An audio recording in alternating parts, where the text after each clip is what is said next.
بسم اللہ الرحمن الرحیم۔ السلام علیکم۔ یہ واقعہ سرکار وارث پاک رحمۃ اللہ علیہ کے بچپن کا ہے۔ ایک مرتبہ کا ذکر ہے کہ سرکار وارث پاک رحمۃ اللہ اپنے گھر میں موجود تھے۔ اس وقت اس گاؤں میں ایک شخص کے گھر شادی تھی۔ سارے بچے اکٹھے ہو کر سرکار وارث پاک رحمۃ اللہ کے پاس آئے اور شادی میں جانے کی ضد کرنے لگے، یعنی بارات میں جانے کی ضد کرنے لگے۔ سرکار وارث پاک رحمۃ اللہ نے اپنی دادی کی وجہ سے انہیں منع کر دیا کہ ہم اپنی دادی جان کو چھوڑ کر کہیں نہیں جائیں گے، آپ لوگ جاؤ اور بارات میں ہو کر آؤ۔ ان سارے بچوں نے بہت اصرار کیا، لیکن سرکار وارث پاک رحمۃ اللہ علیہ اپنی دادی کو چھوڑ کر کہیں نہیں گئے، اور اس کے بعد وہ سارے بچے بارات میں چلے گئے۔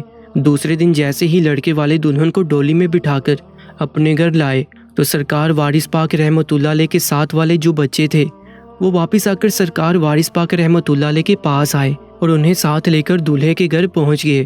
ان سب کے دل میں یہ خواہش تھی کہ ہم سب سے پہلے دلہن کو دیکھیں گے، اس لیے سب بچے سرکار وارث پاک رحمۃ اللہ علیہ کو لے کر دولہے کے گھر کے باہر پہنچ گئے۔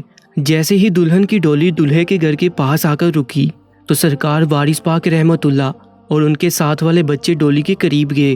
دولہے کی ماں جو کہ اس وقت بڑے غصے میں تھی، تو جیسے ہی اس نے سارے بچوں کو دیکھا جس میں سرکار وارث پاک رحمۃ اللہ بھی موجود تھے، تو وہ کہنے لگی، تم یہاں کیا کر رہے ہو؟ یہاں بچوں کا کوئی کام نہیں ہے، جاؤ یہاں سے، دور ہٹ جاؤ۔ تو ان سب بچوں نے جو سرکار وارث پاک رحمۃ اللہ کے ساتھ تھے، انہوں نے ایک ساتھ ایک آواز میں کہا، ہمیں دلہن دیکھنی ہے، ہم دلہن دیکھنا چاہتے ہیں۔ دلہن کی ماں کو غصہ آیا اور اس نے بچوں کو بھگاتے ہوئے کہا، یہاں کوئی دلہن نہیں ہے، یہاں سے چلے جاؤ۔ بچوں نے ڈانٹ پھنکار سنی تو سرکار وارث پاک رحمۃ اللہ کو لے کر چلے گئے۔ سرکار وارث پاک رحمۃ اللہ اپنے ساتھ والے بچوں کو اداس دیکھ کر خوش نہیں تھے، تو آپ نے مٹھائی تقسیم کی تاکہ ان کا دھیان ادھر سے ہٹ جائے، اور آپ رحمۃ اللہ نے فرمایا، اداس ہونے والی ایسی کوئی بات نہیں ہے۔ جب وہ کہہ ہی رہے ہیں کہ اس میں دلہن نہیں ہے تو اس میں دلہن ہرگز نہیں ہو سکتی ہے۔ سرکار وارث پاک رحمۃ اللہ علیہ کا بس اتنا فرمانا تھا کہ ان کے الفاظ مقبول بارگاہ ہو گئے، اور اس کے بعد وہ کرامات ہوئیں جس پر عام انسان کا یقین کرنا بڑا مشکل ہے۔ ادھر سرکار وارث پاک رحمۃ اللہ اپنے ساتھ والے بچوں کے ساتھ موجود تھے، ادھر دلہن کی ماں نے دلہن کی ڈولی میں اس کو نکالنے کے لیے جیسے ڈولی میں جھانکا، وہ ایسا منظر دیکھتی ہے جو ناقابل یقین تھا کہ دلہن ڈولی سے اپنے آپ غائب ہو گئی۔ دلہے کی ماں بڑی پریشان ہوئی اور رونے لگ گئی کہ دلہن آخر کہاں چلی گئی۔ دلہے کی بہن اور ماں دونوں نے ہی دلہن کو گھر سے ڈولی میں بٹھایا تھا، لیکن اس دوران نہ کہیں ڈولی رکی اور نہ کہیں اتاری گئی، تو پھر آخر دلہن کہاں غائب ہو گئی۔ سب کے سب حیران رہ گئے اور سب افسوس کرنے لگے۔ دلہے کی ماں کا رو رو کر برا حال تھا کہ آخر میری بہو کہاں چلی گئی۔ دلہن کے یوں اچانک غائب ہو جانے سے خوشی کا ماحول غم میں بدل گیا۔ سب لوگ رونے لگے، سب لوگ یہ نہیں سمجھ پا رہے تھے کہ آخر دلہن کہاں غائب ہو گئی۔ ہم نے کہیں راستے میں ڈولی بھی نہ روکی، اور ہمارے ساتھ والی عورتوں نے ہی دلہن کو ڈولی میں بٹھایا تھا، تو پھر آخر دلہن کہاں گئی؟ سب لوگ ابھی یہی سوچ رہے تھے کہ آخر دلہن کہاں گئی۔ ان میں سے ایک شخص نکلا اور کہنے لگا کہ کہیں ایسا تو نہیں ہم نے ان بچوں کو بھگایا، اس وجہ سے ایسا ہوا۔ تو وہاں پر موجود بہت ساری عورتیں سرکار وارث پاک رحمۃ اللہ علیہ کو جانتی تھیں، اور حضرت وارث پاک رحمۃ اللہ علیہ کا نام مٹھن رکھا گیا تھا، کیونکہ آپ بچپن میں مٹھائی تقسیم کیا کرتے تھے، اسی وجہ سے آپ کا نام مٹھن رکھا گیا تھا۔ جب ان عورتوں نے سنا کہ یہاں سے بچوں کو بھگایا گیا ہے تو ان عورتوں نے ایک ساتھ بولا کہ بچوں میں مٹھن میاں بھی موجود تھے۔ تو دلہے کی ماں بولی، جی ہاں، مجھے نہیں پتا تھا کہ ایسا ہوگا، کیونکہ میں نے ان بچوں کو بھگا دیا، مجھے لگا یہ عام بچے ہیں۔ سرکار وارث پاک رحمۃ اللہ علیہ کی بزرگی بچپن سے ہی بڑی مشہور ہے، اور بچپن سے ہی آپ کے اخلاق اور آپ کے طور طریقہ کو دیکھ کر لوگ یہ جانتے تھے کہ آپ اللہ کے ولی ہیں۔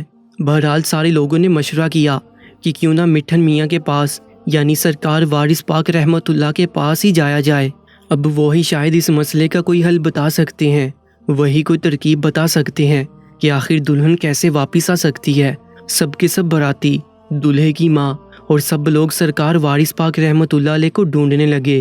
سب لوگ اکٹھے ہو کر سرکار وارث پاک رحمۃ اللہ علیہ کے گھر پہنچے، تو آپ رحمۃ اللہ علیہ اپنی دادی جان کے پاس جلوہ افروز تھے۔ ان سب لوگوں کو دیکھ کر آپ کی دادی جان گھبرا گئی کہ ایسا کیا ہو گیا ہے کہ سارے لوگ اچانک ہمارے گھر پر آ گئے ہیں۔ تو انہوں نے دریافت کیا کیا بات ہے؟ تو ان براتیوں میں موجود دلہے کی ماں نے سارا واقعہ بیان کیا کہ اس طرح سے ہماری دلہن غائب ہو چکی ہے کہ آپ اپنے لاڈلے پوتے سے دریافت کریں، کیونکہ اب یہی کوئی ترکیب بتا سکتا ہے۔ جیسے ہی آپ کی دادی جان نے یہ سب سنا تو آپ نے سرکار وارث پاک رحمۃ اللہ سے کہا اب ان کے لیے کوئی حل بتائیں، یہ لوگ آپ کے پاس ہی آئے ہیں تاکہ کوئی ترکیب مل سکے۔ تو آپ نے دلہے کی ماں کی طرف اشارہ کیا کہ انہوں نے ہی کہا تھا کہ اس میں کوئی دلہن نہیں ہے، اور یہ کہہ کر مجھے اور میرے ساتھیوں کو وہاں سے بھگا دیا تھا۔ جب انہوں نے کہا کہ دلہن ڈولی میں نہیں ہے تو پھر دلہن کیسے ملے گی، اور اگر اس میں دلہن تھی تو انہوں نے ہم سے جھوٹ کیوں بولا تھا؟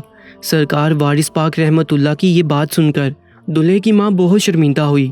اس نے سر کو جھکایا اور کہنے لگی کہ مٹھن میاں مجھے معاف کر دیجئے، مجھ سے بہت بڑی غلطی ہو گئی ہے، مجھے نہیں پتا تھا کہ میرے جھوٹ بولنے سے مجھے اتنی بڑی سزا ملے گی۔ سرکار وارث پاک رحمۃ اللہ نے اس کے بعد فرمایا کہ معافی تو ٹھیک ہے، لیکن اب جاؤ پورے گاؤں میں مٹھائی تقسیم کرو، اور جب تم گاؤں کے سارے بچوں میں تقسیم کرو گی تو انشاءاللہ اللہ کے فضل و کرم سے آپ کی دلہن واپس مل جائے گی۔ اتنا کہنا تھا کہ سارے براتیوں کے چہرے کھل اٹھے اور وہ فوراً بچوں کے لیے مٹھائی لینے پہنچے، اور جیسے ہی انہوں نے مٹھائی بچوں میں تقسیم کی، اس کے بعد جیسے ہی وہ لوگ دلہن کی ڈولی کے پاس گئے تو دلہے کی ماں ڈولی کے اندر جھانکنے لگی تو وہ دیکھتی ہے کہ دلہن اندر ہی موجود ہے۔ وہ سب لوگوں کو بلا کر کہتی ہے کہ دلہن واپس آ گئی ہے، اور اس کے بعد دلہے کی ماں کہتی ہے واقعی مٹھن میاں نے سچ کہا تھا کہ دلہن واپس آ جائے گی۔ سبحان اللہ۔ پیارے دوستو، ایسی ہی ایمان فروز ویڈیوز کے لیے Urdu story time YouTube channel کو سبسکرائب کر لیجئے گا۔ اپنا بہت زیادہ خیال رکھیں۔ اللہ نگہبان۔